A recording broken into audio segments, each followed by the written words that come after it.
What are some of the most bizarre animal communication and animal psychic experiences that you may have had? So in the night I was sleeping at 3, I see my dogs barking, all alert, hair raised, standing in a stance, ask what's happening, they show me what's happening, and not a very pleasant sight. What are soul contracts? Soul contracts, tough ones also, where the animal is bringing up their worst behavior to help you learn, change and evolve. Animals communicate with each other with the language of energy. They are using energy to talk to each other. Do they have a past life? What happens in their afterlife? So no animal has ever showed me that they were humans, and neither they have any desire to be one. Cats originate from Orion. They are psychic beings. They have volunteered themselves in the service of humans to help them grow, evolve and heal. Their energy is a very healing energy. It releases a lot of things which you do not need in your body.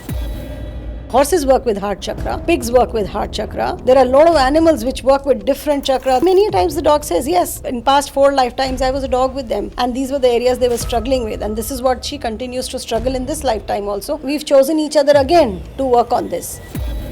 Some animals, stray animals, who get abused or who are malnourished, who die and they have very traumatic lives. Are you telling me that they've come there by choice? Why?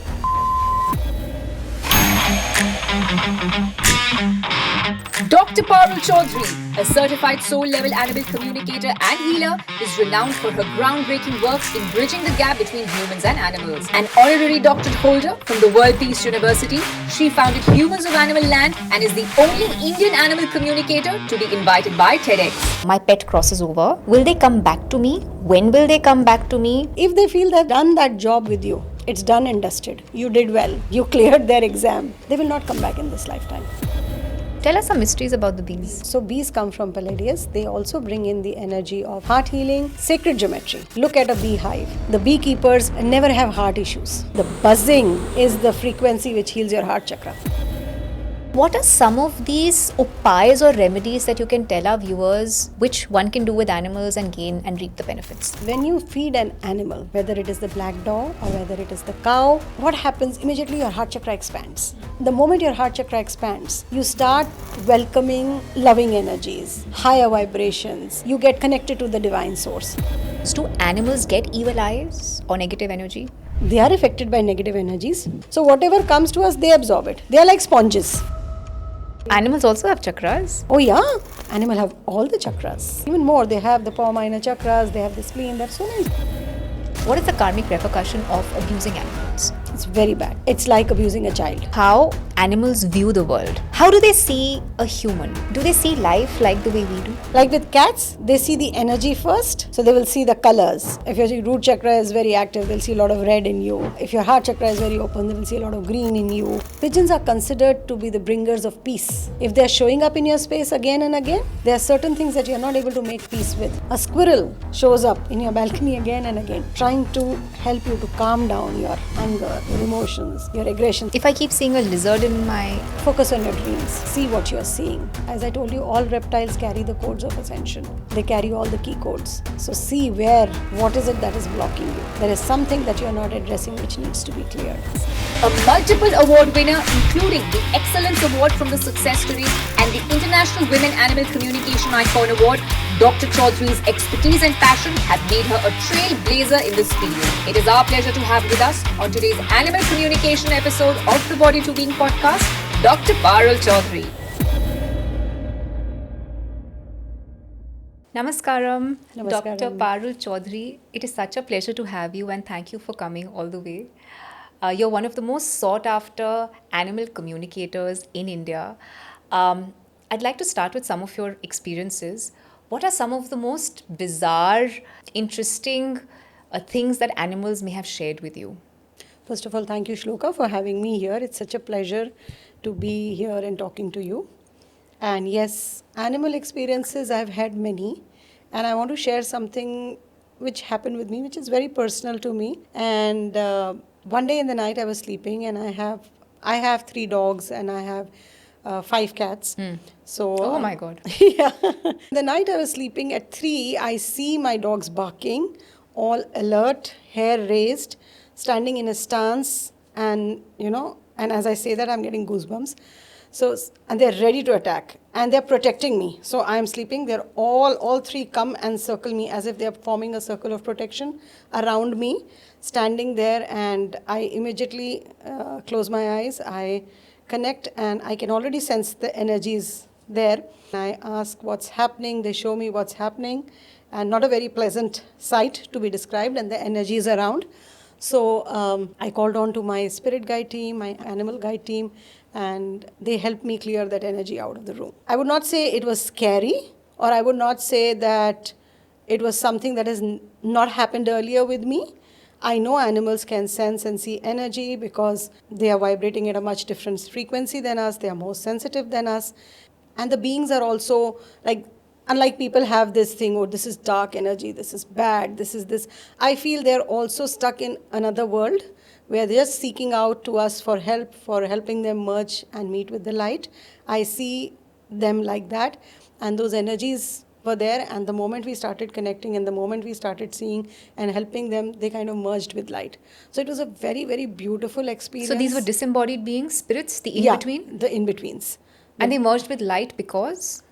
Because of the animals, because every animal also has their own guide. Like we all have our spirit guide team, we all have our spirit guides, we have a lot of beings which help us. So it may look like that we are all alone in this world trying to do our things, but we have a lot of guidance which comes to us in the form of spirit guides, in the form of our archangels, in the form of our animal totem guides. So every animal is also has their higher self, their higher being, or which is energy which helps. So it was a beautiful thing that happened that night. It was like an alchemy where we see so many spirits standing by our side, helping us clear that energy. And so visually, beautiful. how did it look like?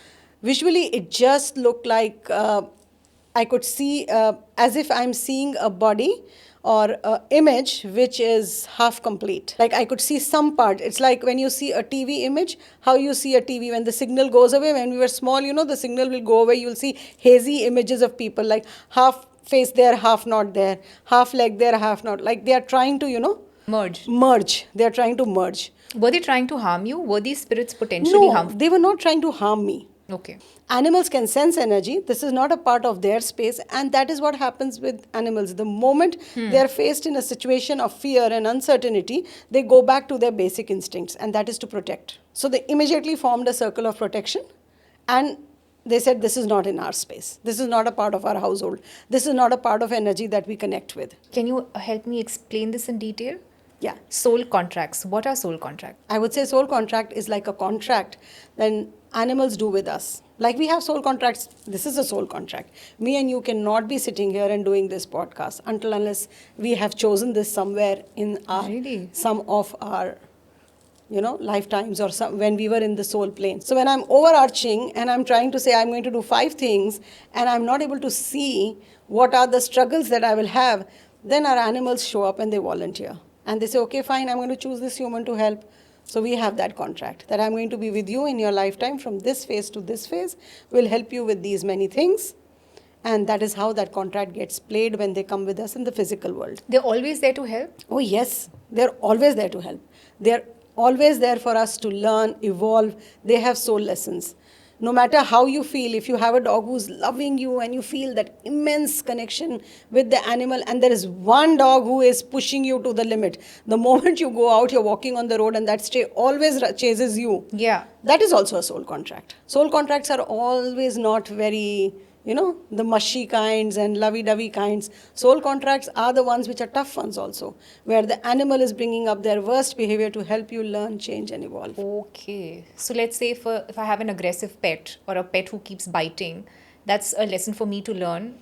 There is something that you both chose there, that your pet wants you to overcome. But it's always learning. They're always in a mode of giving. They're always in a mode of Either giving. they have an unpleasant exterior or a pleasant exterior. Okay. Either which ways. They're always there.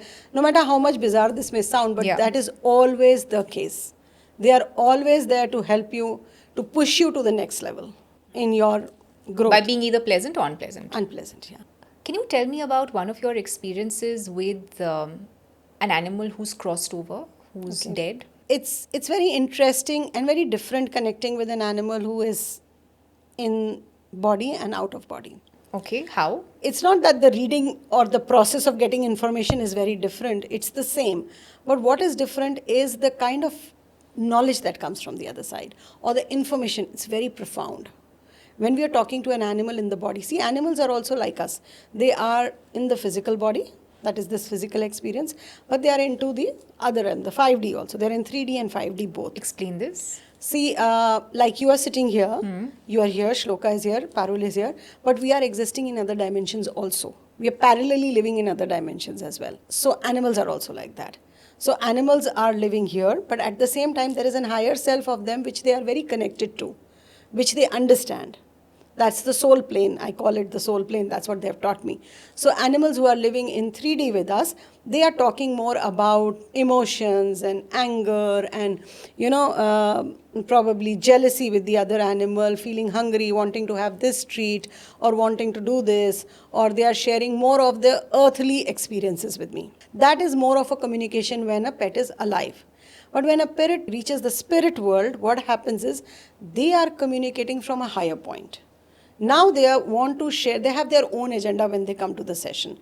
The human only wants to understand when they are coming in a session for a crossover reading, how is my pet doing? They are looking for a closure. They want to ask whether they have done enough or not. But for the animal who's coming from the other side, has more to guide, because he's looking at his human's life now from a larger perspective. He can see the entire life. He can see, oh, here my human feels stuck. So they have advice for you on areas where you are feeling stuck, where you do not know whether I should move on or not, where you are feeling that I need help in these areas. So that is the guidance that they give. Okay, so human liberation. Oh, yes. And mukti, which is moving individuals towards mukti. Animals have a role to play in that, as well as you bettering yourself in we say the world of Shakti and not the Shiva. So, let's say wealth, career, whatever. So both worlds. Both the places, whatever the human chooses. Okay. See, that is not for animal to choose. That is whatever the human has chosen. If I have chosen to grow and evolve spiritually, I have chosen these certain animals who will come. The animals have chosen me, I have chosen them, that they are going to help me evolve in this area. Okay. There's always the free will and the choices that you make in life, those connections that you make. So that is the case. Whatever you choose, they are there to help you with. Since we're on this subject, we talk so much about humans' afterlife and past birth. I'd like to know what happens in the realm of the animals. Do they have a past life? If so, what is the past life? Is it just the animal past life, or can they be humans in their past life? And what happens in their afterlife? So no animal has ever showed me that they were humans. And neither they have any desire to be one. And I can see your expression. It always happens. But the other day, my mother-in-law, she was, she has this habit of feeding paneer to the, dogs. Yeah. Punya milega. Kharab karenge to will come back as a pig. That's the general tendency. To kuch bhi galat hoga, come back as a pig. You're not supposed to do this. Such beautiful creatures pigs are. Poor guys, They don't like coming back as humans. The humans, yeah. It's always very hilarious whenever it happens in any session, because humans are like, what are you saying? Because see, it is our ego. We feel we are very superior. We are the ace predators. We are the beings in this universe, because we can do things. We can speak. We have... And we're the highest in the evolution. Yeah, but if you actually see, speaking is not something which is great. You are awed by the non-verbal communication I'm doing with an animal. Why? Because this is the way we used to always communicate. Back when language was not formed, we were still communicating. I feel we were more evolved then. We are less evolved now. Okay. You think animals are more evolved than us? Oh, yes, definitely. I'm talking about humans also. Humans were also more evolved back then than now. So, animals are definitely more evolved than us, because they have mastered unconditional love. See, what is They've mastered unconditional love. Yeah, unconditional. They give you love unconditionally. They may have picked up a lesson to bite you, but their love remains unconditional. Okay. So in spite of you hitting them, or you trying to tell them, no, don't do this, or trying to say whatever, they continue to do whatever they are doing. Why? Because they know it is for your largest and highest, best good. So I see that also unconditional love. That's how they show it to me. All animals come from unconditional love. They have mastered unconditional love, and that is the highest frequency in the entire universe. So, but it is said, for example, within animals, it is said that dogs are very unconditional and cats are not. No, that's not true. It's just the difference. See, Okay. they've chosen differently. Cats originate from Orion. That and The constellation. The constellation. Every animal originates. Yeah, some of the other constellation. Okay. So cats originate from Orion. They have come with this whole energy. They are psychic beings. They have volunteered themselves in the service of humans. They do not like to interact. They are solitary animals, but they have volunteered themselves in the service of humans to help them grow, evolve, and heal. Mainly healing. Their purring, their energy is a very healing energy. It releases a lot of things which you do not need in your body. So that is what the cats are doing. So coming to purring is therapeutic to us. It Yeah, helps it us. is therapeutic. Why? That's a frequency which helps. Like you don't play frequencies these days. A lot of people play sound healing frequencies that clears your that Chakras sound and all. vibrates with your Yeah. chakras. So every chakra has a different sound. So cats work with horses work with heart chakra, pigs work with heart chakra. There are a lot of animals which work with different chakra. They bring in different energy and vibration when they are working with us. This is all very beautiful. They have showed me n number of times that they are far superior than us. They do not want to come back and again strive and do all of this. They're already there. That is why when I connect with them, they lower their vibration and I increase my vibration. Okay. So what would, let's say, an animal's past life? Let's take a regular dog. Okay. You must have had many communication experiences. Yeah, they've shared their past lives. Sometimes humans ask, I feel a very strong connection with this dog. Yeah. And I feel that, I've known him from many lifetimes. Correct. And many times the dog says, yes, in past 4 lifetimes, I was a dog with them. And these were the areas they were struggling with. And this is what she continues to struggle in this lifetime also. We've chosen each other again to work on this. We've been working on this for 4 lifetimes. That is why you see that animal and suddenly it happens with humans also. You meet somebody and you feel, oh my God, I feel so closely connected to this person. So similarly, these animals have lived with us. They are a part of our soul family. But now, the moment we come here and we reincarnate here, we forget that memory is clipped. When we come from the soul plane to the body, when the soul inhabits a body, all that becomes a very subconscious memory for us. That is not the active memory which is here. So the pets that we have today in our homes are all these soul contracts that may have happened when we were disembodied beings. Yeah, we could be. And when we were in the soul plane, when we were just a soul ready to reincarnate, these are our contracts. We choose our people. So what would a dog and a cat in their previous birth typically be? Could be any animal. Any other animal. Could be any other animal. Pig, tiger. Anything. Calf. Whatever they choose, whatever lesson they choose to work on. Okay. But only an animal. That's what animals tell me. Always an animal. They're never a plant, and they're certainly not humans. After 8.4 million births, you get a human life. So one wonders then, where have we evolved from? Chances are that we evolved and, transcended all these beings. So yeah, but they never show me that side. They always show me that they were animals, they were doing this. Okay. And even plants, like we may feel plants. I don't know where this concept originates of lower and higher. Yeah. It does not resonate with me very well, because when I connect with animals sometimes you go and hug a tree. This happened with me when I was traveling. I was in Jim Corbett, and inside the forest there's a temple. There's a very old Sita Mata temple there. I went there. I was just standing next to this beautiful tree, big tree, and I don't know what tree it was, lovely leaves like autumn leaves, and I just hugged that tree. I was just standing there hugging that tree. And in that moment, I realized that every chakra in my body started aligning. I could feel the movement. I could feel that this is how my energy is going. And then we say, okay, tree is here, we are here, and animal is here, and we are here. I somehow do not understand this, though I've been born and brought up with that philosophy.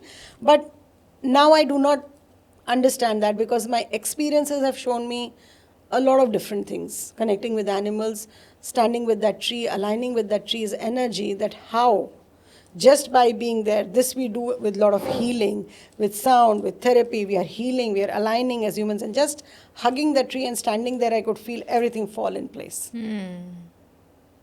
So I could feel that energy going. So I feel they're very wise beings, even trees. Are there people who can speak to trees? People can speak to trees, but I can feel the trees. I can understand. When I'm with them, I can sense that energy. Whether a tree is happy or sad, I can tell you. Okay. Yeah. Oh, super. I didn't know this. that feeling. How it is, trees are very social beings. Okay. You must have noticed, or if you know somebody you are living in the wild, in the Yeah. outside. And I love it. You love it. Superb. So, Yeah. and so trees love to stay together. Yeah. You tried, if there's a cluster of potted plants and you try to remove one from between, you'll see that plant starts wilting away. Correct. I want to be there. Yes. Suddenly you pick up a plant and put there. No, I don't like this. Yes. I had a question with respect to constellations. You just said that behind the scenes, snakes come from Neptune. Yeah. Cats come from Orion. Please take us through this in great detail. Very interesting. So, the snakes travel through many universes and they descend from Neptune, and they are bringing the key and light codes for ascension. So, that is why whenever you think about snake or you read online spiritual significance of snake, you will see a lot of kundalini energy attached to the snake. Why? Because they have those light codes of ascension. All the reptiles, snake and all the other reptiles, have the primitive light codes of ascension. What does that mean? That means they're helping you to grow, evolve, like the kundalini. What does the kundalini do? The moment the kundalini energy rises, that is the energy which is there in your soul seat, which sits there, and that helps you evolve. From It the goes Mooladhara to the to up. Mooladhara to the Yeah. up, it goes there. Yeah. So that is the energy that you are sent with, that spiritual energy which you have been given, sent, and that starts rising up. So whenever you see a snake, snakes are getting those light codes. So you'll see people who are very evolved or who are in a lot of spiritual journey or doing, like Lord Shiva. You'll always see Lord Shiva with snakes. Correct. Why? Because, so all that people who have that kind of energy or who are working with their higher self, evolving and moving with this energy, you'll see snakes around them. Aha. So a lot of spiritually evolved people will have snakes around them. Like I know this with Sadhguru. Snakes keep entering his bathroom and then they have to pull them away. Like Yeah. my guru. My father comes across, he's a golfer. So he sees snakes practically everywhere. He's telling me a tale of a snake that he sees almost on a daily basis, which means these people are more spiritually evolved. These people have that energy of moving the up. Kundalini. Okay. That kundalini moving up. Got it. So, because they are attracted, they have that light code and ascensions. Right. For that. And snakes, if you look at, when you look at an animal, you see the physicalness of the animal. Yeah. Like a snake will, once I connected with a snake, the snake showed me that tearing their skin and coming out. Correct. Getting out of the comfort zone. There was this snake which would come again and again in this person's house. And they booked a reading with me saying, what is happening? I said, the snake is only, they said, no, he's trying to push us out of the house. I said, no, he's not trying to push you out of the house. He's trying to push you out of the comfort zone. I have a question here. Yeah. Of the killing of the snakes, because snakes can be seen as a threat and very dangerous. So I was just telling you that the place where I live, countryside, it's just, there's a lot of wildlife around and snakes are a very common feature. They keep coming in and out. So this once we had a snake species from the crate family, which is supposed to be a very poisonous variety, and there's no hospital anywhere close by, right? Now, the fear is that if something happens, What will there happen? is correct. Yeah. And you can get bitten because there have been cases in the past. They enter because the cracks, these houses in the field area, military area, is very dilapidated. They're not like properly cemented, so they can enter. घर पे कहीं घुस गया ground floor house में पता भी नहीं चलेगा बच्चे वगैरह को काट दिया. That's the end of it. And in such cases, it's killed, like it happened with us. Someone was called upon and the snake was killed. So, what do you have to say about this? What are the repercussions? And be very, very frank about this. Just because I've told you my story doesn't mean sugarcoat it. What happens when you kill a snake? B, in such circumstances where your life is more important. And C, what is an alternative? Okay. So let's start what happens. I see karma as physics. Every action has an equal and opposite reaction. So here the word equal is very important. Okay. In the whole equation, that equal to sign as is there. So even if you see the equation, it's equal. So I would say anything that you are doing, two things. Intention. Okay. Intention matters. Okay. The intention was to protect. You were not killing the snake out of pleasure. Correct. Your action was to protect yourself. So there are many, I would not say that it will not have a repercussion. It will have a repercussion depending upon your intention. What magnitude? B, how you can correct it. I understand what you're saying makes absolute sense. It's absolutely logical. It is just a situation where anybody can panic. because we see them as threat, no matter whether they are not doing anything to us. He was just in one corner. You may not have noticed also. Correct. So what some people say, taking them away, that works. Putting them in, taking them in a sack, leaving them in a different place, it works. But I would say if this would have happened with me, I would have first thought that when I saw the snake or when I did that, what was exactly I feeling? I always do that. Whenever I see an animal and I do not know why he's appeared in my space. Like I'll share my example. I'm very scared of lizards. Okay. I'm petrified. So whenever I'm very petrified and I see a lizard in my space, I always wonder, what is it that I need to understand here? What is it that I need to, what was I thinking? What were my thoughts? It's because if fear is brought up by her in my space, there is definitely that she's trying to tell me, help me with something, change something. This is now after doing animal communication. Before I would run out of the house and I'll say, until unless you don't remove this lizard, I'm not going to come back. Oh. Oh yeah, I petrified. I'll say if the lizard will stay in the house or I will stay in the house. This also goes back to some of my past lifetime. So this is the kind. Now, after learning, communicating, understanding animals, I'm okay. The snake part we were talking, that leaving a snake in a different space is a great idea. But I would say there are choices that we have to make in life, and we have those repercussions whenever they happen. Okay. So it's not necessary that this was such a thing that you could have done anything else. That was a spur of moment thing. You had to act, you had to do that. But nevertheless, you will face the repercussions as and when they happen in your life. The best way to faces the repercussion? Because it's usually not the people, the inmates of the house who do it, but there's someone else is called upon to do the act, right, of killing. No, the repercussion is faced by both. Okay. More, like it's an action, no? So every action. You did an act of calling a person to remove it. He did an act of picking it up. Third one came, he said, I will put the stick. So that everybody is involved in that chain reaction. Because everybody is doing an action. So that is there. Okay. That's how it works. Okay. We were talking about constellations. So you mentioned that snakes come from Neptune. Cats come from Orion. Can you talk about the others? Okay. The cows come from Locomoi. What is this? This is an ascendant of Sirius, another constellation along with Sirius. In the Milky Way. In the Milky Way. Okay. And dogs come from Sirius. And cows they have amazing energy, the Locomoi, because they bring in the energy of love, compassion, healing, and nurturing and abundance. So in these places, you only have cows, all cows and all dogs and all... No, there is a mix of other species. Other species also. Like Sirius has dogs, Sirius has cows, Sirius has other animals also. And horses come from Palladius. That is where all the heart healing happens. The bees come from Palladius. The heart chakra. The heart chakra healing. Okay. So you've seen horses being used these days in so many healings. Can you talk about other chakras and the animals which help heal those particular chakras? Most of them work with our heart chakra and a third eye chakra. Because heart and the third eye. Okay. And a lot of wild animals work with our root chakra. Our root chakra, and they work with our solar plexus chakra. Like we have the pigs working with the root chakra, because in the physical life also they are doing a lot of cleansing, they clear, they eat up all the muck, they clear that energy, and they also come from Palladius. They also bring a lot of heart healing, a lot of healing energies.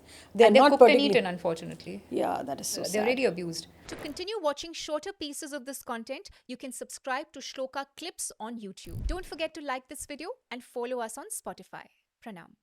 Let's look at the afterlife. Will they keep coming back as animals?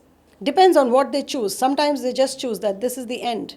Like I've connected with few animals, they said, no, we are not planning to reincarnate again. They have that choice of mukti or moksha, like as humans do? Yeah. Because what I knew was only in a human form can you move towards your mukti, moksha, or the ultimate liberation, and animals are stuck in that cycle. But you say no, they can break the cycle of life and death? They can say, no, I don't want to reincarnate. Okay. They said, I'm just going to be here. I'm not going to reincarnate back. When we were having a conversation on the call, I remember I was in Bhutan that time. And I told you that I had this cat. Now, I come from a family where my dad and we love animals, but mom is like, ya to animal rahega, main rahungi. You know how that can be. Yeah, I can. So I poor guys, totally we've get just it. been, sort of vicariously living through other people's pets and, जानवर दिख जाते तो puchu puchu puchu. I know. So, it so happened that we were the ground floor houses. These are barracks, and it was just going to go under construction. So we had there lots of outdoor cats, and one of this cat keeps coming in and going out. And one fine day, so she almost becomes like a indoor slash outdoor cat. So one day she delivers. So there are two kittens, one dies and one stays. So I remember I was in final year of college masters at that point. So I used to keep getting food for her, कुछ chicken ये डाल दिया वो ला दिया. तो एक जो मर गया था मेरे father ने दफना दिया वो garden में, and the other one stayed. And since the child was inside indoors, yeah. it was easier for my mother to accept and say okay, just organically happened that Yeah. she continued staying in. Which is why when you asked me, did she have a name? She didn't have a name because it happened, by chance. So then whatever, she became a part of the family and how it is. And that was my first experience with having a cat. Now with cats, one thing that we all know is that they don't like being touched and fondled all that much. And जो ज़्यादा उनको touch fondle नहीं करता वो उन्हीं की गोद में जाके बैठता है या बैठती है और ज़्यादा time spend करता है. So she was very, very connected to my mother because my mother is not a very physically demonstrative person when it comes to animals. So she used to sleep with my mother and, sit on her lap and all of that. I think around the 8th month or the 9th month, she walks out. So she begins doing that a month before. I remember 2 days before my birthday, she did that, and I was very, I sort of went crazy at that point. But then she came back after a day. So once she did this, another time she went for a day. The third time when she did, she never came back. And I remember the trauma. There's no closure. See, in a death, you have closure. Yeah. In such cases, you don't have closure, and they can, they psychologically scar you very, very badly. And I remember that feeling continued with me for a very, very long time. Of course, it's been many, many years now, so it's healed. But like I was mentioning to you, I would like to know, how would you, sort of decode a case like this? Where do you think she'd be, and if at all she is, why do you think she came in my life? If you can do a live, example right now. So I want you to close your eyes, Yeah. and I want you to give me any name that you would call her. Whatever comes in your mind the first. Pumpy. Sorry? Pumpy. Pumpy? Nice. Okay. Because when you have not named her, see, for me to see a cat is not so important, or to see the image of the animal is not important. My way of connecting is with their name. So I'm going to go with Pumpy, and I'm going to connect with Pumpy, and I'm going to invite Pumpy into my energetic space. So allow me to do so. Hi Pumpy, I'm Parul, I'm the medium today. And I have Shlloka here. She would like to communicate, connect with you, and get her answers and closure. Kindly come and grace us with your presence. Okay. So as I call her to my space, I see her coming with the tail up. She comes, she walks, she's lacing between your legs, and she bypasses you, and I see, probably that's your mother, where she goes and she sits. And because she's showing me how she used to be in your space. And Pumpy was not a very vocal cat, would not do much of vocalization. She's just meowing and sitting in your mother's lap, and she would just sit for hours and purr. And when she's done with that, she would just jump off and go. Now, I want you to tell me, is this making sense, what I'm telling you? Yeah, she wasn't vocal, but she was slightly aggressive. Yeah, but she was Yeah. not a vocal cat No. who would meow. No. Okay. So what are your questions? What do you want to ask her? Where is she now? Where is she now? Is she dead, alive? What happened to her? Why didn't she come back? Now there are 3 questions there. Okay. We'll start with one. Okay. So that's the thing with Animal Kingdom. So Yeah. you give it one Sure. and keep it open for them. So I'm going to rephrase that for you. Okay. Let's start with this. Okay, Pumpy. So can you show me where you are now? She's showing me her energy is thin. She's sparkly, and I see a lot of light around her. She's not in her physical body. She's in the spirit world. She is in her own realm. Okay, so what happened? Okay, so what she's showing me an orange ginger tabby cat with whom she would go out, and she was connecting with these other cats which were in your area. So she would go out with this orange ginger tabby cat, play, and play is a lot of smacking and Superb, yeah. meowing, and then and she's showing me a stance where she's standing like this and she's going ahead and she's meowing loudly, the way they connect. And that's how she would have these episodes with that orange ginger tabby cat and would come back. And I think the cat won her over, and that's what she's showing. Then they are walking, and their tails are kind of intertwined like this at the back, and they're walking, and that's how she moves out of your space. That is what happened. She just walked out with that cat. Initially, it was not a very friendly thing. Gradually, they've reached there where they both decided to move out of this space. Now, I'm going to ask her why, because that's your main question, I guess. This made sense to you, what I'm saying? Yeah. Okay. Okay, Pumpy. So tell me, why did you move? So she says she came into your house, and when she was born, that was the time. Was your mother suffering with something related to allergies? And because she's showing me her sneezing and like a little wheeze, she not feeling completely well. That is what she's showing me. When She was menopausal, but I don't think she had maybe flashes, like menopausal flashes, yeah. but nothing very severe in that space. Yeah. Okay. So she's showing me that's the energy she's showing me, Okay. that the energy and the way she was breathing. So this girl came in. She was a female cat? Yeah. She mentioned herself as a girl. So she came in, and she would sit around your mother and purr. She was just helping her through that phase. Those 8-9 months, she was just supporting her through her healing process. Whether it was menopause, whether it was the transition, she's showing me she was helping her through that transition, physical and emotional.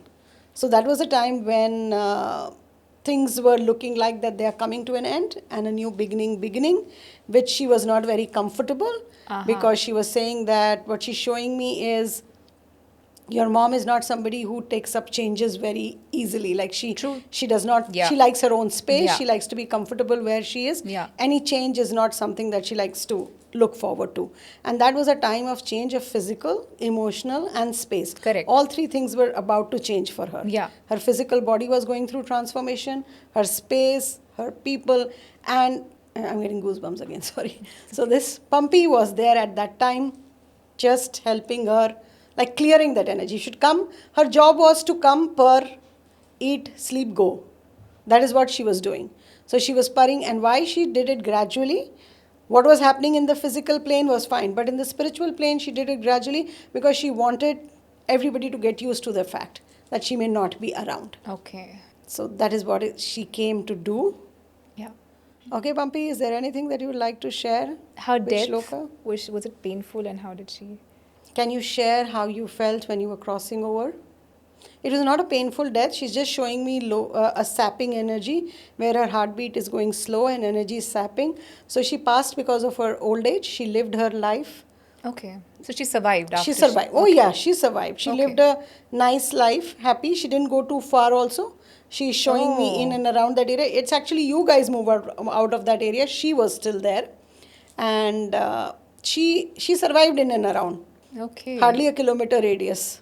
Okay. Okay, superb. Thank you for that. You're welcome. Give me a minute. I'll have to disconnect with Pumpy. Thank you, Pumpy, for showing up in my space. I bow down to the divinity in you. You're truly a healer, a teacher, and a guide. Thank you so much for taking me on the other side, showing me what lies way and beyond. Superb. Thank you. But that orange cat was bang on, huh? Yeah. Yeah, superb. So she's a baby and she used to keep playing around with that cat, and then she grew up and whatever. So yeah. This question will come in the minds of a lot of pet owners, especially. Yeah. That let's say if my pet crosses over, so in what circumstances do they come back, and in what circumstances don't they come back? It's all the contract. See, if they are working with you on a lesson, they are helping you to let go of your anxiety, say for example. They are helping you find more ease and peace in your situation in your life. They were helping you in your career growth. They were helping you becoming a better mother, probably. If they feel that they've done that job with you, it's done and dusted. You did well. You cleared their exam. Let's take it like that. They will not come back in this lifetime. Because your lifetime is much longer than their lifetime. Correct. So they decide, okay, not in this lifetime. But if they're a soul family, a soul dog, or a soul animal, will reincarnate again in your next lifetime with you. Only in my next, or even in my current lifetime? If the lesson is done, they will not come. Because they are also doing their own job. No? They also have their own lessons to learn, to teach. They could have a dual soul contract. They could, in one lifetime, they can have a soul contract with two people. In this lifetime, they were with you completely, finished their lifetime. Now it's done with you. Now they will reincarnate in somebody else's house and go and work with them. While you're still on earth, you're still living on earth, and they plan to reincarnate and go into some other person's life and work with them for their soul lesson. Or not come back at all and just Or liberate. not come back at all and merge with light also. Because it is also often says, right, crows on your balcony may be dead ancestors. That's not true.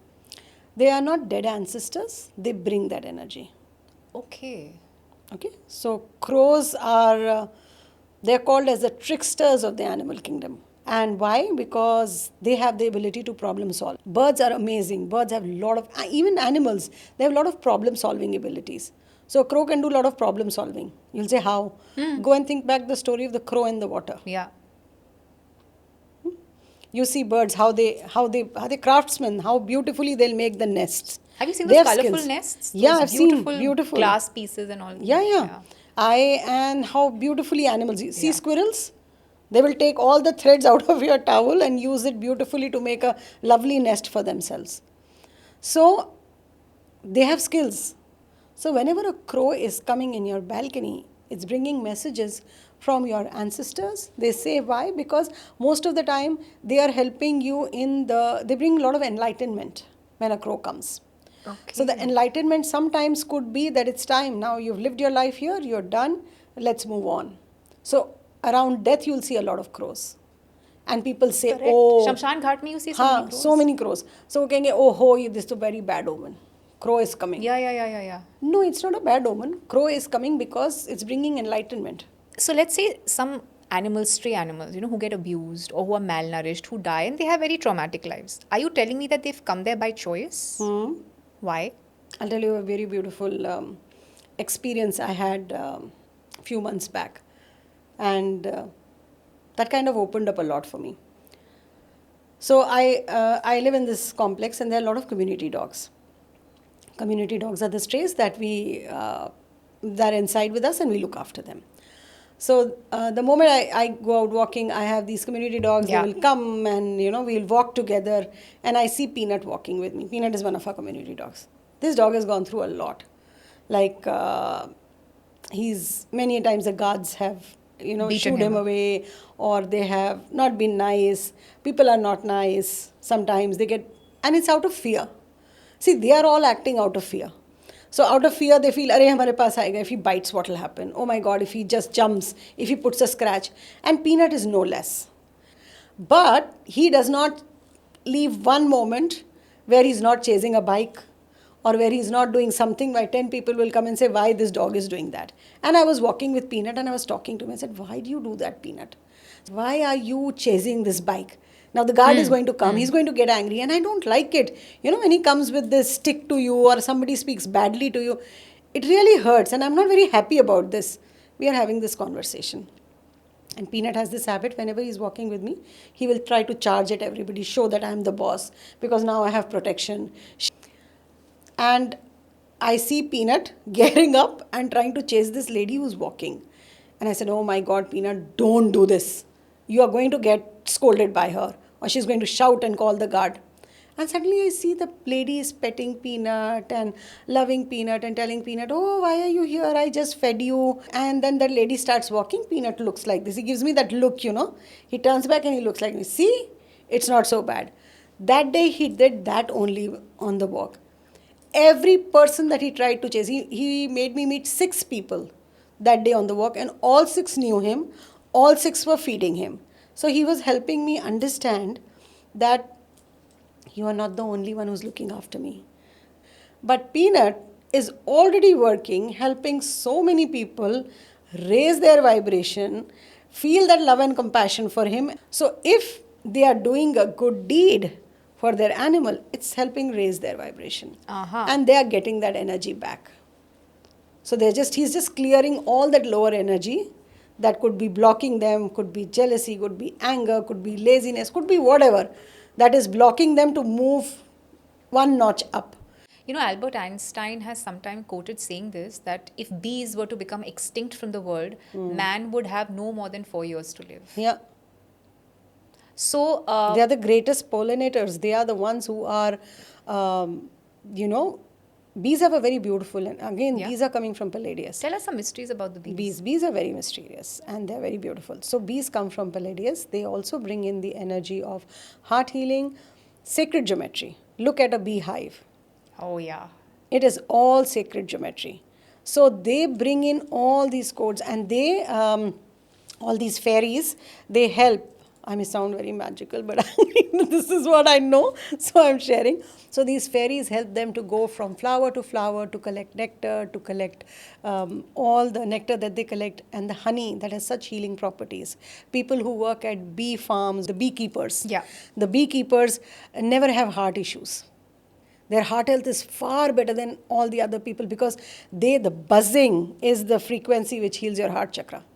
The buzz that they do. Okay. They're very, very sensitive. And what we are doing in cities, we see a beehive, kill it, Burn it. remove it, burn it, Yeah. remove it, burn it. They are so beautiful. They're bringing in the energy of healing. What do you have to say about eating animals, non-vegetarian? What karmic repercussions, if I will? Oh would my they God. have? To think about it is also such. This is something like, you are just doing it for pleasure. You're harming another life for pleasure. This is something I practically don't believe in at all, and I feel that if we are given a choice and we can survive on eating plants, why should we eat animals? Why should we take away a life? And that animal knows that I'm going to be slaughtered. And that animal has chosen that also. And I really get angry when I know that. You're telling me the chicken tandoori that I may potentially be eating in the evening will have, that chicken knows that that chicken's going to be butchered and it's going to be served on my or whoever's plate. Yeah. Okay. And this is one thing when I connect with them, and I, as an animal lover, I feel, why are you sacrificing yourself? And what Why do are they you say? sacrificing? They're just saying we are just helping raise the vibration of this planet, because there are so many people like you who are affected by what is happening. You're bringing up compassion, you're bringing up education, you're talking to people. There are many people. See veganism, how it is happening all over. And people are talking about being vegan. There's a big, huge drive happening all over the world about being vegan. The chicken says, if I'm not going to the slaughterhouse and my neck doesn't go under that, you are not learning. And that pains. Okay. And that really hurts. As per animals, every animal is auspicious. Okay. They are only helping you. They are loving you. They're giving. They're always giving. Including the flies and the mosquitoes? Yeah, including the flies and mosquitoes. They have Okay. their own role to play. Okay. Like this thing happened in China. Exactly. I was coming to that. The 4 pests campaign in China, which was essentially about getting rid of the This 4 pests: 4 mosquitoes, pests. flies, sparrows, and Rats. So now they have a very important role to play in the whole ecological balance. See, now you want to kill the sparrows. What happened? They started killing sparrows. Why? China began killing sparrows. Yeah, they killed sparrows at Almost that. all sparrows? They, whatever they could find, because they said down they are eating our food. And they are eating all the food and all the grains. So as a result, we will not have food. So eradicate them. So they started eradicating. And once they started eradicating, they faced the great Chinese famine. Because what happened, they eradicated the sparrows. Sparrows were eating the locusts, and the locusts came and started eating all the grains. And the famine happened. How do you communicate with these animals, and how can I learn those skills? Everybody can learn those skills. We are all intuitive psychic beings. And now when we say animal communicator, or we say soul level animal communicators, this sounds like a big thing. But if I ask you that how many times it has happened that you were just thinking about your friend and their friend called? Yes. How many times you feel that, oh, I have entered into this room and there is something not right? Yes. And I just go and meet a person on the road, and that person smiles, and I just feel drawn to go and talk to the person, and then we become friends for life. We are all intuitive psychic beings. We just tone down that skill of ours of getting information. Why? Because this is, see, it's very scientific. This is all very metaphysics. We are all energetic beings. We are all, we have different bodies. This is our physical body. Then we have many energy bodies. I don't want to go into that, ethereal, this, that, you know all that. So we have our different energy bodies. So when we are communicating with each other, we are communicating. There's an energetic bubble. Me and you are sitting. Without saying a word, our energies are getting exchanged. The only thing is that we do not want to pick up that communication. Two reasons why we feel that we are not confident that this is actually happening, and there is no way of validation until unless we start asking each other, are you feeling this way? Yeah. I felt this way. Did you do this? Did I do this? With animals, when you're connecting with animals, it's the same thing. Animals communicate with each other with the language of energy. They are using energy to talk to each other. Two animals sitting, one across there, here, and suddenly they will get up, they will come, they will sniff each other, they will take a circle, and they both decide to walk together. I've seen it so many times happening with stray animals outside on the road and even in the house. So they have their own language. When we start communicating with animals, the only thing that I feel that you have to do is you have to raise your vibration. So I would say to learn this skill, you will have to learn to be present in this moment. That is the most important thing. That is a dhyan or meditation that we do. So that is the only thing. If you have learned or mastered the skill of being present in this moment, you can very easily communicate with them because they are always present in the moment. You have to raise your vibration to meet their vibration. They lower their vibration to meet our vibration. We are in this whole, materialistic world, Maya. doing things, Maya, this has to happen. And more than Maya, I feel there is so much to do for us in our life, one chore after the other after the other. So being present, being in that state that I'm here and now, is what is needed to communicate and connect. If you have to learn to do this, you have to master the skill of being here and now. And then you raise your vibration, they lower their vibration, they send you messages through sounds, through smell, through knowings, through taste, through images. Sometimes they write something for me. So it depends, whatever they feel. And they sense, when they come, they check, okay, these 5 senses look open today for her. Okay, here you go, all 5. There are days when I may not be physically so present in this moment and trying to do this, and I'll say, okay, today her clear seeing is not working that well. Don't worry, we will use the clear audience for her more today. Okay, we'll send her more knowings today. Or probably I'll send her a taste today. Okay. So can you tell me 2 signs in each of these categories? First is, let's say, taste. What kind of signs will they demonstrate taste-wise? They'll not give you. They'll give me the taste in my mouth. Suddenly, out of the blues, I'm sitting with you, and suddenly I start feeling the taste of egg in my mouth. Oh. In a session, like I'm in a session, you are there, you have come as a pet parent to take a session, and I'm connected. So you have to connect with the animal. So once I establish that connection, I'm there with the animal. And then suddenly, when the pet parent is asking me, what is your favorite food? Suddenly I feel like I'm having a glass of buttermilk, or I'm eating an egg. Okay. So that is how they're sending me that information, I like egg. Now that is for the human to decipher. I will say, I am feeling the taste of egg in my mouth. Then she says, oh my God, egg is his favorite food. Oh, I didn't know he wants to eat an egg. So I am only the butler, if you say. I'm just here to serve what is being given by the chef. You're the person who's eating it. I'm just the butler. I'm getting sharing. Okay. That is my job. My job is not to mix anything in between, which is very important as an animal communicator, not to add anything from your side, because then is when you will mix the information that is coming from the animal and what your mind starts giving. So this information that comes, we have to be very clear in the discrimination. Okay. So you really have to shut yourself down and just be open to whatever coming. Don't think, no analyzing. Whatever comes, you just give it. Whether it is making sense, it is not making sense, it does not matter. The moment you start going back and start questioning your own information, then is when it becomes a problem. So because you're saying about learning, so that's why I'm saying when you need to learn, you have to be very clear. Whatever is coming goes out. Okay. And sight and feel, can you give me an example of how they would make Feel, their... oh my God, feel is, this is interesting. Let me share this experience. I connected with this small bird. This was Okay. the size of a bird, a little lovebird. And I was doing body mapping, trying to see why the bird is not feeling herself, not eating, not mingling, looking very, I was not looking himself. I connected with the bird. I was just sitting peacefully. I started doing body movement. I felt like in 2 seconds I cannot hold myself on this chair. I will have to go and puke.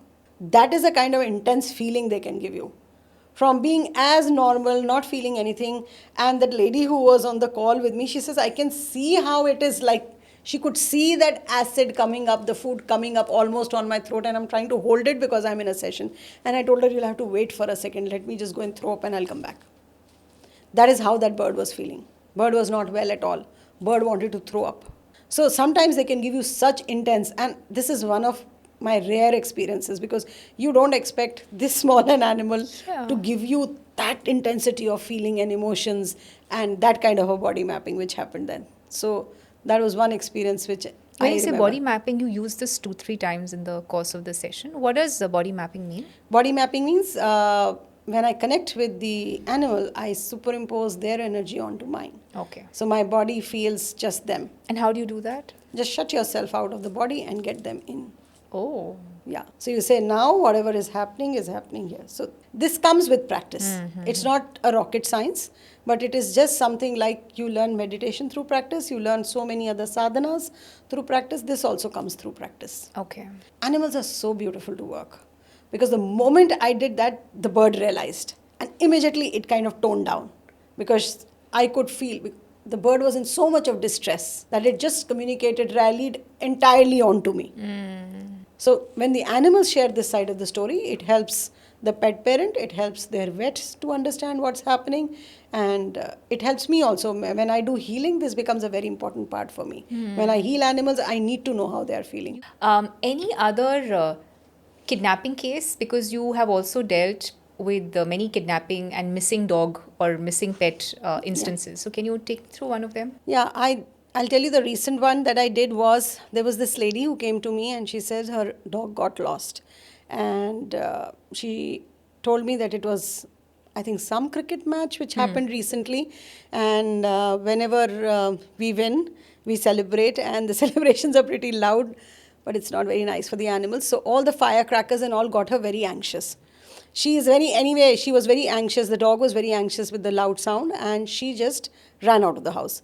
By the time the lady realized that she's out of the house, it was a few hours, and she started searching here, there, and she could not find. She came to me, and she booked a reading with me, and she came in the session, and we spoke to the dog, and she was very shattered because almost 10 days, 15 days had passed, and she says, I'm not sure whether she's alive or not, or whatever. I said, don't worry, we will find out. So in the readings that I do something called as a body mapping, where I superimpose their energy on my body and I start feeling how they feel in the body. And that's how I understand whether they're alive or not, or whether I'm feeling anything in my body or not. So they will give me that information. So she told that she's alive. She showed herself eating. She was okay. And she showed me a place also where she was. Now the interesting part in the missing pet communication readings is, I know when a pet goes missing, the pet parent feels, I just need to find this animal somehow. Yeah. And when they come to us, I'm talking about all the animal communicators here. When they come to us, they want the exact, it's like they want the pin dropped in a Google location. That please tell us where is the house, what is the number of the house, what is it, how it is. But understand that animal who's missing is very stressed and unknown place, maybe without food or water, maybe injured. So what happens in those cases, the information that comes to us is not very smooth. Like this dog who went missing, she was happy, she was in a house where she was looked after. She could give us a lot of information. She could give me a lot of information. She showed me, okay, this is the house, I'm here, this is how it looks like. It is about this 5 kilometers away from where my house is. I am with this man. So what she showed me is she was very scared, and this man came, picked her up, put her in a car out of the good gesture that I don't know whose dog is it, because it does not look like a stray dog. So it is somebody's dog, and he was an animal lover. So he took the dog to take care, and he was trying to put up pictures and posters and see whether anybody comes and claims the dog or not. In that process, as I had described to this lady how this place looks like on the basis of the animal, what the animal gave me, she was able to find her. So some of the cases have an happy ending and some of them don't. And why they don't, as I told you, sometimes the animal is not in that frame of mind or in that space or in that energy field where they can send us messages back. And sometimes, like could be injured, does not have enough energy, is injured, Sometimes the animal is hungry. So all, see, it's energy. Like, it is energy work for us. Anybody who does energy work understands that when you're doing energy work, you're using your energy only, your prana only. So, and if the pran shakti is not that good, the messages do not come back the way they normally do from a happy dog or a dog who's not in stress. And sometimes the animals have a lesson. They choose to move on. The soul contract they had with you, whatever they were doing with you, now it is done and over, and they want to move on and work with somebody else. And that is the hardest for any pet parent to accept. Okay. There are lots of traditional beliefs, upais and remedies to do with animals, right? कहते हैं आप काला कुत्ता लाइए अगर तो आपका Rahu poor है, it helps with Ketu energy. Feeding of the cows is supposed to be good for the Buddha Graha, I believe. I recently did a podcast with an Ayurveda Acharya, a very seasoned one, and she said, you know, when couples come to me that we're not getting pregnant, I tell them that you go feed a cow and they get pregnant. And this has not just happened with one, it's happened with several. So they help also remove karma. So what are some of these upais or remedies that you can tell our viewers which one can do with animals and gain and reap the benefits? It's a very nice question. So, I like these upais, not because they derive any results or, keep that point beside. I'm very excited somebody is feeding an animal. Chahe kisi ne bhi kaha ho, whether it's an astrologer or anybody, they are feeding an animal. So what happens is when you feed an animal, whether it is the black dog or whether it is the cow or whatever, what happens, immediately your heart chakra expands. The moment your heart chakra expands, you start welcoming loving energies, higher vibrations. You get connected to the divine source. And there may be certain things which may be blocking your not getting pregnant or not getting that job or not getting that, it could, most of the time, who is blocking our own growth? Us.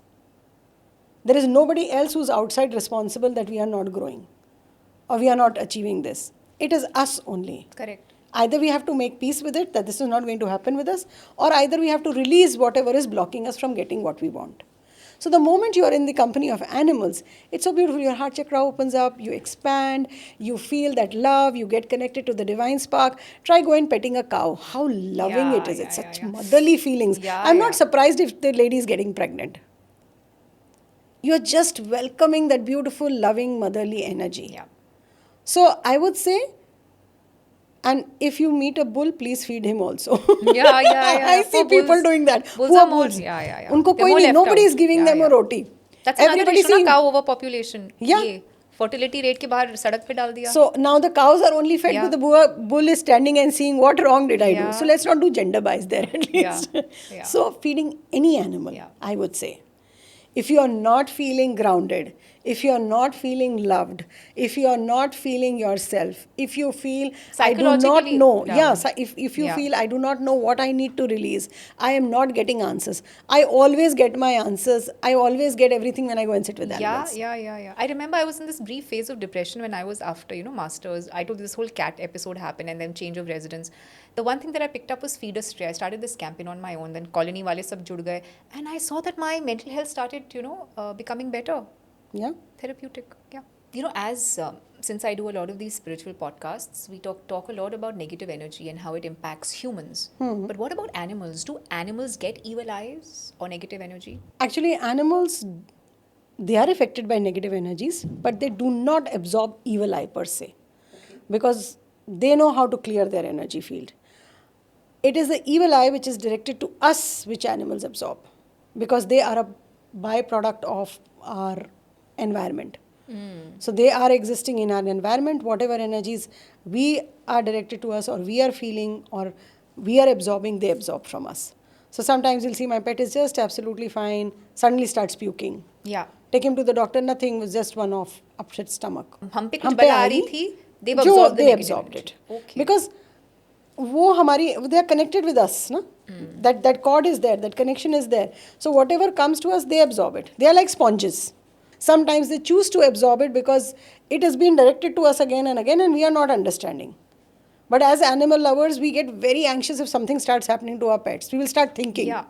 If we are having stomach ache again and again, we'll say one off, today I had that golgappa because of that. Tomorrow something happened. Some people are very casual about that. So the animal chooses Okay, you're not understanding. This kind of energy is not good for you. You need to work and release it. Let me show it to you how it looks.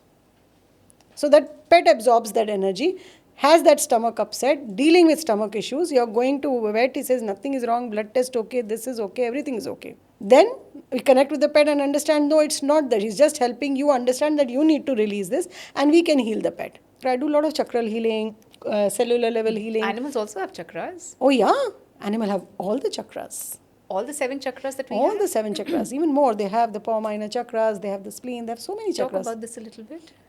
Animals are just like us. They have the same chakral system. We are, sometimes I feel we have just put ourselves so much on a pedestal here Yes. and put them so much Yes. here, not understanding that we are just spiritual beings. One having an animal experience, one having a human experience. So there is nothing that they do not have. So what kind of chakras do they have? Paw chakra? Same, they have like us. We have soul minor chakras. They have the paw chakras. They have the solar plexus. They have the basic chakra, the root chakra. They have the heart chakra, solar plexus. They have third eye. They have nose chakras. They have, your crown chakra. All the chakras that we have, right from here to here, Okay. they have all the chakras. Wow. And once they absorb our energies, their energy body becomes imbalanced. A person who's in a house is always thinking, I need to do more in my life. How will I achieve? How will I go? Is very overly ambitious, has a big basic chakra himself.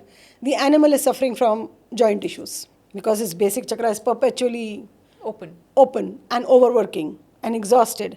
And basic chakra is responsible for all the bones, for the skin, has skin issues, has joint issues. Because it's such a huge energy that this person is exhibiting all the time. And the animal is like a sponge, he's absorbing it. Okay, I'll clear it for you. I'll clear it for you. I'll clear it for you. Like any healer who's doing healing and clearing people's energy, if I don't take care of my energy body, I'll be affected. I also have to clean my energy body. So similarly, that animal is also trying to do that. But in the bargain, if this is happening too much, if as a healer, if I do 100 healings in a day, I will not survive. Correct. There are some who can, let's say, meditate over a sleeping animal, right? Or just find some animal very cute. And then there are others who are like, maybe just look the other way and get a little disgusted. So what does that happen? What do you say about that? All my sympathies to them. Okay. Because they're missing out on such a beautiful experience that they can have with an animal. But it's a choice. They have not chosen. Those animals are not a part of their Soro family. They are not a part of their journey. In this lifetime, they're not here to do this. Animals in general, they don't like animals in general. It's okay. They're not connecting with that side. Okay. So they don't want to choose that. And someday, when their timing is right and when this has to happen, those are the people who will get a dog home, will love the dog to The tea. T and live their life and cry when the dog is gone. A lot of people come to my sessions like that. They say, I was the one who never wanted an animal in the house. I was scared of dogs. I don't know. I never wanted it. And then this pup came and my life changed. So when the timing is right, they will. I want to know how animals view the world. How do they see a human? Do they see life like the way we do? And if not, then how so? Like with cats, they see the energy first. So the cats will see the energy. So they will see the colors. So if your root chakra is very active, they'll see a lot of red in you. Or if your heart chakra is very open, they will see a lot of green in you or pink in you. They see you like that. But then they see your features also. Because whenever I'm connecting with a cat, the first thing is an image of color that comes up. And then the human appears. Then the features appear. So that's how cats see. So And they'll gravitate to those beings whose energies are? see, usually if a cat does not have any major soul lesson to teach you, will gravitate towards the person whose energy is nice and light and more vibrant and more of pink and more of white or more of green rather than red or orange. Okay. You're in that phase. So they like people who are nice and calmer. Okay. Until unless the cat has chosen you to work with you to get your orange and red replaced with pink and white, then that's a different story altogether. Oh, for you. yeah. Yeah. So then that's a different story Yeah. altogether. But that's how they see you. Okay. And Can they tell apart between genders? Like I'm female and Yeah, he's yeah. male. Yeah, yeah, they do, they do. Oh, they know male, They, female, yeah, they human, male, know. female. Human, Okay. male, female. They can say a he or a she, and they show. They understand. The same thing with dogs. Same thing with dogs. They understand that this is a female and this is a male because there's a major shift in the energies in the way your body Correct. feels to them. So they can discriminate. Okay. Okay. And sometimes they take preferences also. Yeah. They like females over males, and Oh, have you sometimes they seen those opposite genders? yeah, tracks sometimes over? yeah, sometimes they will. I've seen a lot of male dogs like males also. Okay. So it's that energy what they are working with. Can animals sense our feelings? And I say this because it is said that cows, especially, have a very developed cognitive structure. And I say this purely on the basis of science and some yoga. Like people in olden days had a very strong bond with their cows in their backyards, you know. So let's say the cow was grazing and something happened to the family member, they would know and they would come. They would grieve for you. And they would shout, you know. They'll make loud noises Yeah. so that something is happening. Yeah, they can sense. They can sense. All animals can sense our feelings. They know. And empathize? And yes, they empathize. So sometimes you will see when you're not feeling too well, you'll have your cat coming and sitting next to you, purring, and you can have your dog coming there, nudging you, sitting with you, taking care of you. Sometimes when you need your space, they might just leave you. They understand that bit also. You know, pigeons in some cultures are considered a bad omen. In some cases, like in India, they are known to create a lot of nuisance, and so they're shooed away. What do you have to say about that, and how can that be dealt with? See, first thing we have to see why that animal is coming. The practical reason. Why does a pigeon come in our space? Food, water, shelter, warmth, has to make a nest. And why they are coming to us? Because most of their trees have been chopped, where they would normally live and not bother us. Correct. They are all gone. Now it's a survival of the fittest. Again, I'll go back to science. I love science. So it's the survival of the fittest. Darwin's theory. They will look for ways why they can survive. And you are a good means because you have food in your house, you have water in your house, and you're giving them shelter, so they are coming to you. If you want to shoo them away, the most practical thing is put a bird net. Wherever you are, they will not come. They will go somewhere else. You do not want to do that. The practical things that you can do is put wind chimes. Noises, they don't like. Shiny objects, they don't like. Put like a decoy of an owl or an eagle, predators. They will not come. Or learn to coexist with them. Put some food and water in one area. Let them come there. Let them have. Put a birdhouse. Put a birdhouse. Let them lay their eggs there. Give them that space, what you have taken away from them, and coexist. And as far as being bad omens or good omens, pigeons are considered to be the bringers of peace. If they're showing up in your space again and again, if I say the spiritual reason, there are certain things that you're not able to make peace with. Okay. There could be some issues that you're dealing with, could be your emotions, could be something that you're not able to come to terms to. Like when I told you, whenever a crow comes, it's telling you to move on. There is change. There is enlightenment that's happening. So every animal that you see, there has a spiritual meaning. A squirrel shows up in your balcony again and again, trying to help you to calm down your anger, your emotions, your aggressions, because she's mirroring it physically. You've seen a squirrel, how it goes recklessly, So just bringing that up for you to see that you are not bringing that energy up in your life. That energy of aggression, the energy of being, no, I want to do this by hook or by crook. If I keep seeing a lizard in my house repeatedly, Oh God. not a good question for a person who dislikes lizards. Focus on your dreams. See what you're seeing. There are some messages. As I told you, all reptiles carry the codes of ascension. Yeah. They carry all the key codes. So see what is it that is blocking you? There is something that you're not addressing which needs to be cleared. Dogs, stray dogs especially. Stray dogs bring in companionship. They bring in love most of the time. And they are bringing in that sometimes we are not seeking that companionship. We become very lonely. You've seen people so lonely in their lives these days. Yeah. Not wanting to meet, not wanting to Yeah. interact, not wanting too many friends, always feeling judged.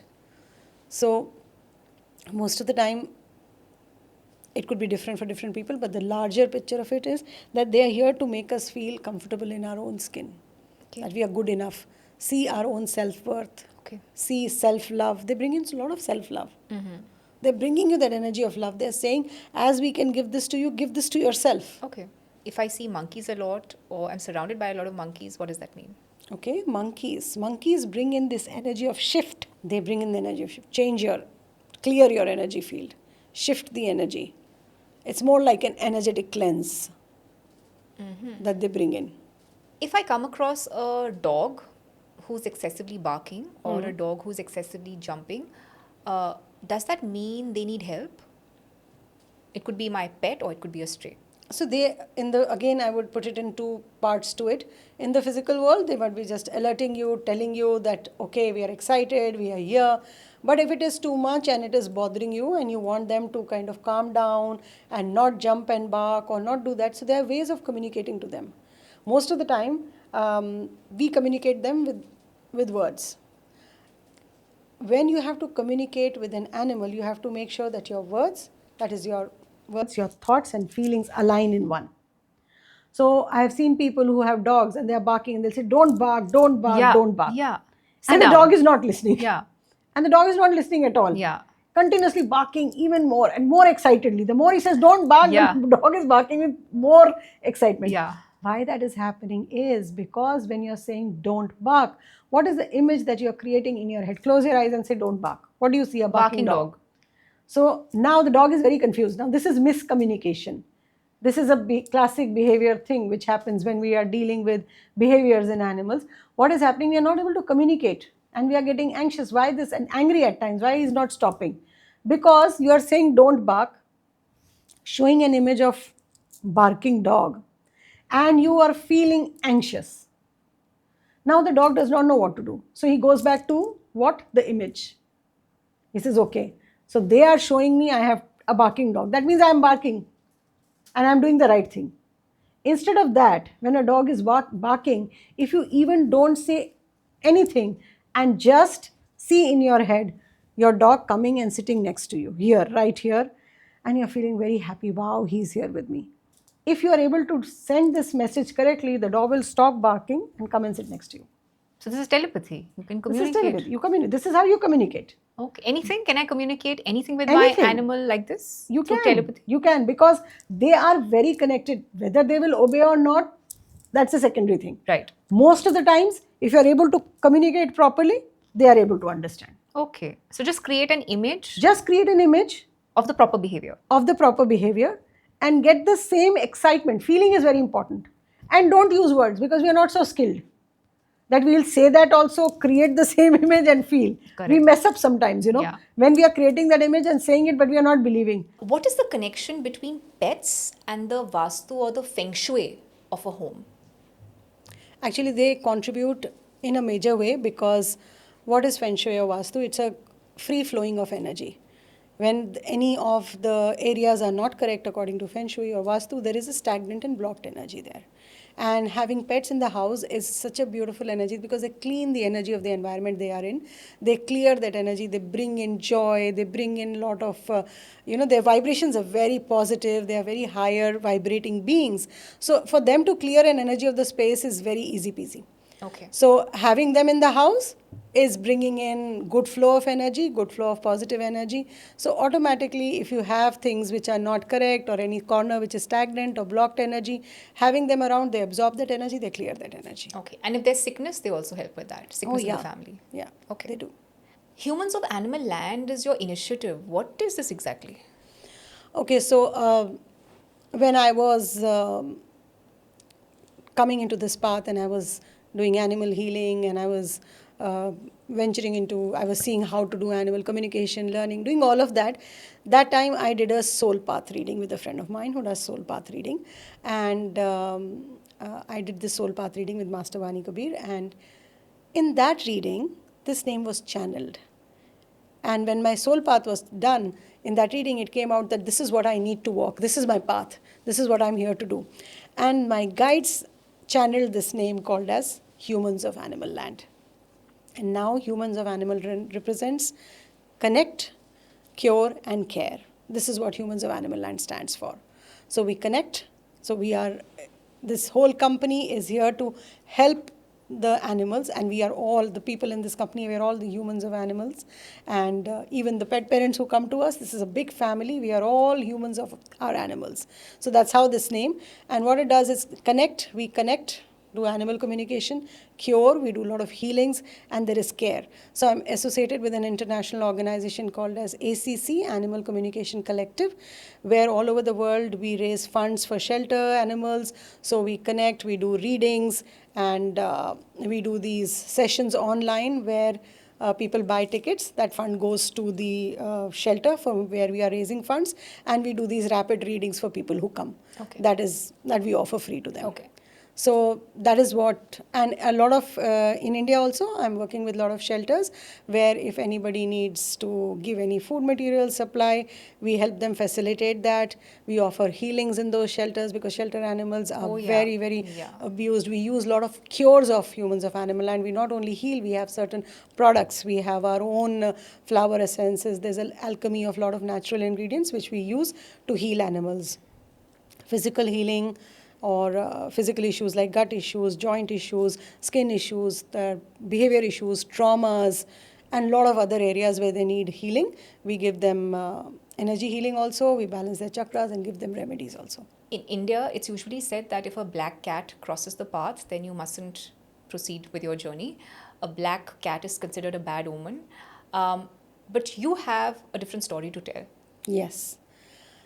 My black cat is the most auspicious thing that I have, if I would say that, because my life really transformed ever since Juno came. Juno is the name of my black cat, and I don't know from where this belief has cropped up that if a cat goes, you should not go. I don't know, there must be some backstory and some folktale which has come up like this, but I can tell you one thing, that Juno or any animal or any cat that comes to your house is bringing energy. Juno brought in abundance. I bought a big new house after Juno came in, and my work grew in many areas. I got so much of growth in my work, in my spiritual work that I do, in my meditations, in my connections, in abundance, everywhere. It's like it exploded for me. Thank you so much, Dr. Parul Chaudhri. It has been such a pleasure to have you. Same here. Loved this conversation. It felt like a chat, and I don't get the opportunity to have such free-flowing conversations in a lot of my podcasts. But it's been so easy with you. I love the energy, and I really hope, very important topic. And it's a fringe topic. It doesn't get talked about a lot, but I think when I came across your profile and I went through the YouTube, I saw that people have begun raising the subject up of communicating with animals, seeing them at an equal pedestal, if not higher. So I really can't thank you enough for being so generous with your content, with how you've conducted yourself, and largely to co-create this conversation. It really means a lot to me, and I thank you so much. Thank you, Shloka. It was so nice. It's so easy to talk to you, and this is a great platform. You're doing awesome work by bringing up such issues. I've seen all your YouTubes that you do, and you bring up such fabulous content. Thank you so much for being so responsible in content creation. This is a place where people can go anywhere, but you've been very thoughtful, and all your content that you put up is amazing. So thank you for having me here. It's such an honor. Thank you so much. Means a lot. Thanks. Thanks. If you enjoyed watching this content, you can watch the full in-depth video on the Body to Being podcast hosted on Shlloka YouTube channel. To continue watching shorter pieces of this content, you can subscribe to Shlloka Clips on YouTube. Don't forget to like this video and follow us on Spotify. Pranam. In case you'd like to be a part of our online and in-person yoga, diet and spiritual programs, you can join our WhatsApp group below, where we post all our upcoming programs and give free tips on health, diet and lifestyle.